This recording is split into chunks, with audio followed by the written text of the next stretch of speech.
आप देख रहे हैं अल्फा डिफेंस हिंदी में आपका स्वागत है। आज के इस वीडियो में हम लोग बात करने वाले हैं Su-30 MKI में यूज होने वाले इंजन के बारे में।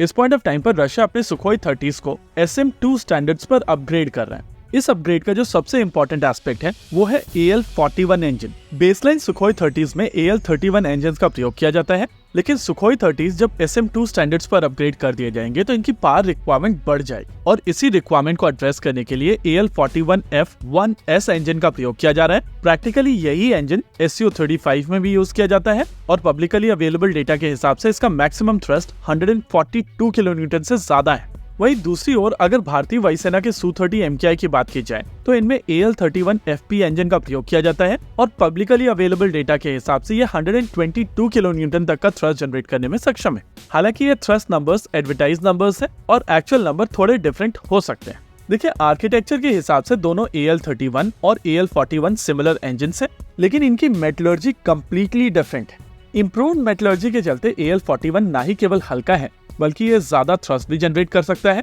और इसी वजह से आप इसको एक एफिशिएंट इंजन कहेंगे। हालांकि ये अपनी टेक्नोलॉजी का पिनाकल नहीं है और रशिया में अवेलेबल टॉप नॉच मेटलर्जी का प्रयोग करते हुए आइटम 30 इंजन बनाया गया था जो Su-57 में यूज किया जाता है। हालांकि अभी तक ये इंजन प्रोडक्शन में नहीं गया है, लेकिन ये एक ऐसा रशियन इंजन है जिसको लेकर भारतीय वायुसेना इंटरेस्टेड है। मीनवाइल कावेरी इंजन और उसके वेरिएंट्स के ऊपर काम करते करते DRDO की तरफ से कुछ टेक्नोलॉजी को मास्टर किया गया है और मेटलर्जिकल साइड में DRDO की लैब DMRL ने काफी अच्छा काम किया है। कुछ समय पहले DMRL की तरफ से सिंगल क्रिस्टल ब्लेड्स बनाए गए थे और इनको AL-31 में डाला गया।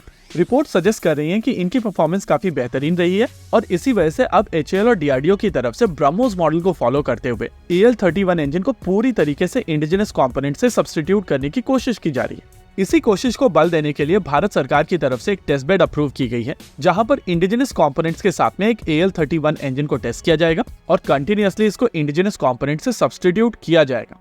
इस ग्राउंड बेस्ड टेस्ट बेड के लिए भारत सरकार की तरफ से कुछ ही समय पहले फंड्स अप्रूव किए गए थे और 14 जुलाई को एक सेरेमनी की गई थी जिसको हमारी टीम के कुछ मेंबर्स ने अटेंड भी किया था। ये बेसिकली इस प्रोजेक्ट का फॉर्मल स्टार्ट था और आज हम लोगों को बताया गया है कि पिछले हफ्ते से टेस्ट बेड को बनाने का काम शुरू कर दिया गया है। माना जा रहा है कि इस पूरे प्रोसेस में लगभग 6 महीने का समय लगेगा और उसके बाद इस AL-31 इंजन के ऊपर सब्स्टिट्यूशन एक्सरसाइज की जाएगी। प्रैक्टिकली रशियन मेटलर्जी के बेसिस पर बनाए गए कंपोनेंट्स को धीरे धीरे DRDO द्वारा बनाए गए कंपोनेंट्स से रिप्लेस कर दिया जाएगा और इन कंपोनेंट्स को डेवलप करने के लिए भारत में कई प्राइवेट सेक्टर कंपनीज को एंगेज किया गया है।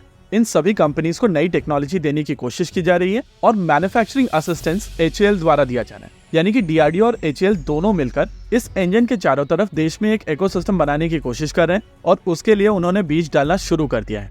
वैसे इस तरीके की एक्सरसाइज में समय लगता है, लेकिन अगर कंटिन्यूअसली भारत इस तरीके की एक्सरसाइज करता रहेगा तो एक पॉइंट ऑफ टाइम पर भारत के पास में एक ऐसा AL-31 इंजन होगा जिसमें पूरे के पूरे कंपोनेंट सब्स्टिट्यूटेड होंगे।